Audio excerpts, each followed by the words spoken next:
I pozdrav svima ljudi, evo nas na našem kanalu, evo ovo sam ja. Danas ćemo raditi onaj, kako se zove, petić challenge. Nemam drugi telefon da vam pokažem na tajmeru, tako da ovdje na kameri piše 16 sekundi, krećit ćemo, znači 3, 4, sad.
I ljudi, nismo stigli.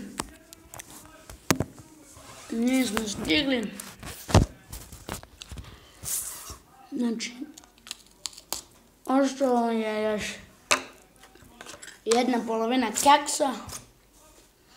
I nadam se da vam se ovaj video svidao.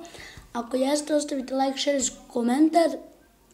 Ali, prvo ću da izovem 3 lika da uradim. Na petić challenge izazivam.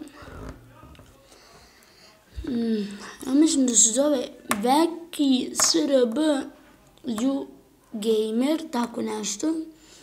Izazivam, imam Fix Stević i izazivam